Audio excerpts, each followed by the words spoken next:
Well, I thought I would do a demonstration here testing the capacitors that I pulled out of the ADCOM GFA 5300. I know a lot of times people don't like the fact that people shotgun the electrolytic capacitors, and I was kind of in that camp at one time, but there have been too many times over the years I've gotten burned where I've repaired something and it's good to go, and then 3 or 4 months later I'm going back in there replacing other electrolytics. So depending upon what it is, if it's something I don't want to mess with, I will shotgun them, and I'll show you the results of the tests of all these capacitors that I pulled out of this amplifier, and it'll kind of give you an idea of why I did replace them all. Now, this first one here will be a 470 microfarad 63 volt. Now it and its mate on the other side of the rail is probably like the two best that were in this amplifier. You can see it about 343.67 ohms ESR. Neither one of those are really good numbers. Not horrible, but not great. Here's the other 470.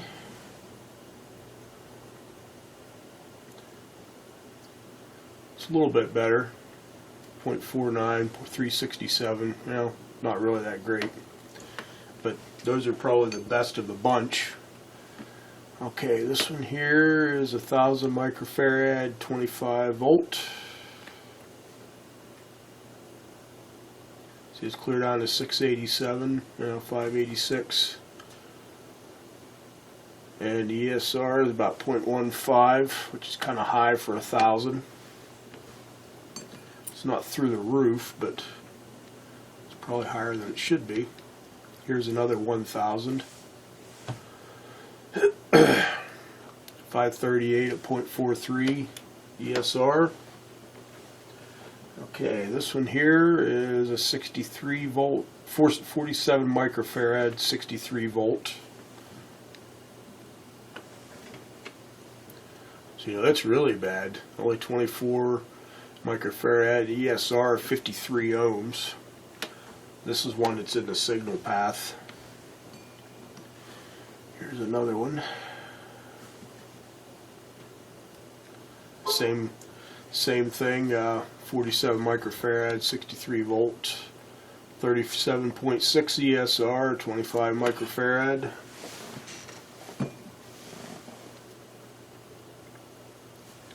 Another 63, or another 47. This one's cleared down to 18 microfarad, 128, almost 129 ohm ESR.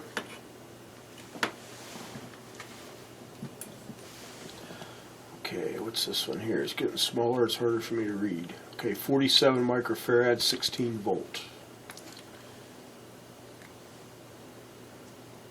So that's only 6.4 microfarad, ESR 71.5.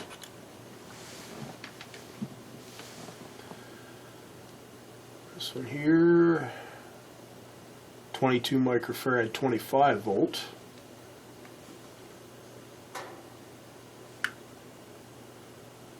.16 microfarad ESR 5.94. That's a little bit better, but still junk. What we got here? 10 microfarad 25 volt.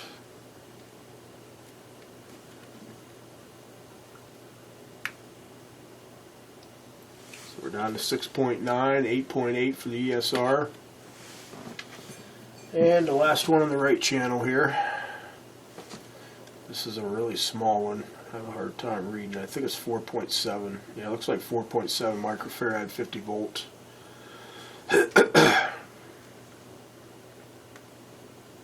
Yeah, 42.5 picofarad,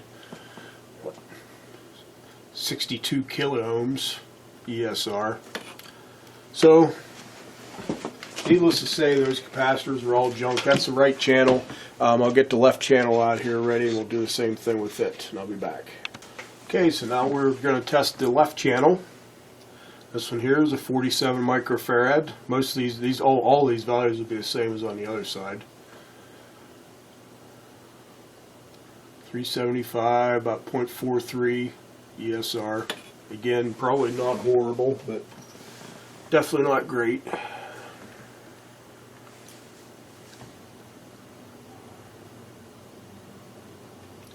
.382, 4.4 ESR.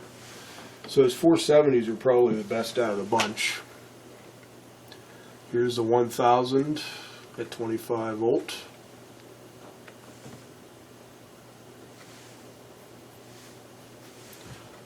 .558.4 or so ESR.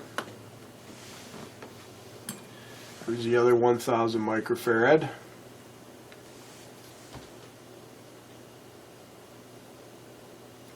.533 ESR 0.38.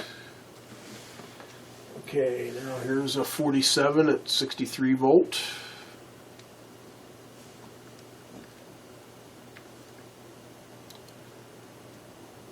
.25 approximately at 33.8 ESR.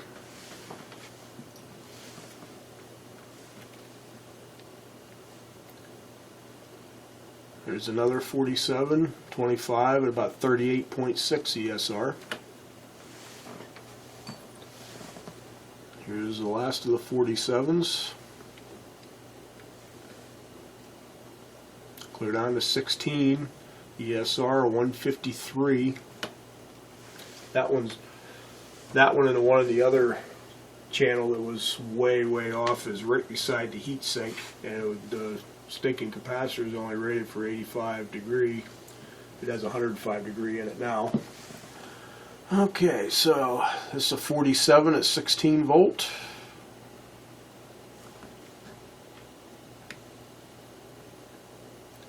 So it only shows 10 with an ESR of 18.6.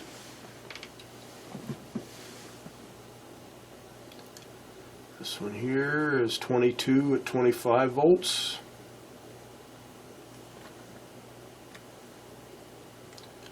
Only 13, ESR 7.2.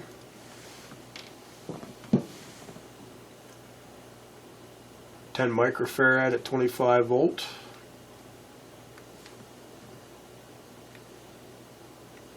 Yeah, clear down to 5, ESR 24.7. And the final one, 4.7 microfarad at 50 volts. Yeah, 28 picofarad, 300 kilo ohm ESR. So obviously there was a reason why I replaced every single capacitor in the left channel as well. Next up will be the 4 bulk capacitors, and I'll be back. Okay, so I got the 10,000 microfarad 63 volt bulk capacitors here. There's a total of 4 of them. Each one of them I'm going to put the screwdriver across first. They could possibly bring a charge back. I gave them a little bit of a break and tested them at 120 hertz, since they're probably really not made for anything more than that anyways as far as frequency. Okay, so the first one here, yeah, so it's only measuring about 7,200 microfarads. These are 10,000 volt, remember? Or I mean 10,000 microfarad, remember? So it was only 7,200. Okay. So short across the next one.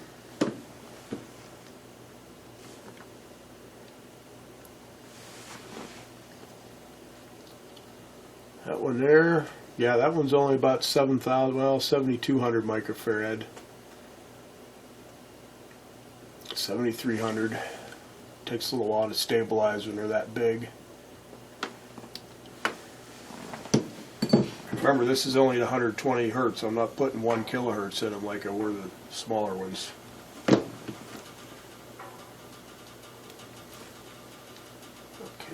next one, the third one. Yes, that one's a little bit better. Well, takes a little while to stabilize. 7,400 microfarads. So they're all obviously low. Okay, short across the fourth one.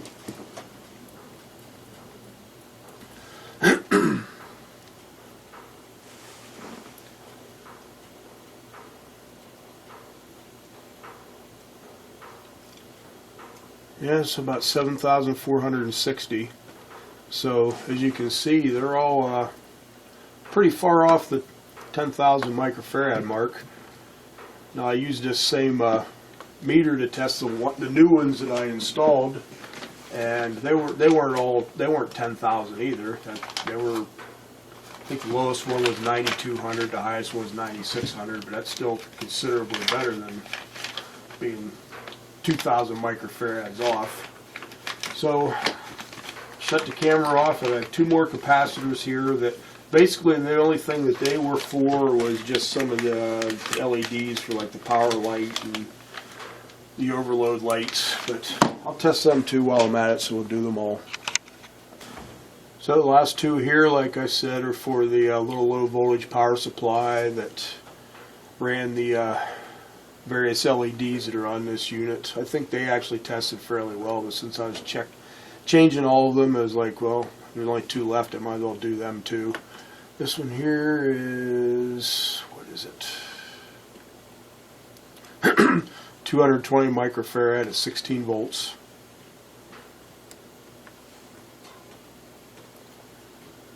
Yeah, it still shows kind of low. ESR too, so let's go to 120 hertz on this. See what it shows there. Yeah, still showing pretty low. 152 at 3.6 ohms ESR. So that one really wasn't the best either. And this last one is 1,000 microfarad at 25 volts. So we'll see where it's at.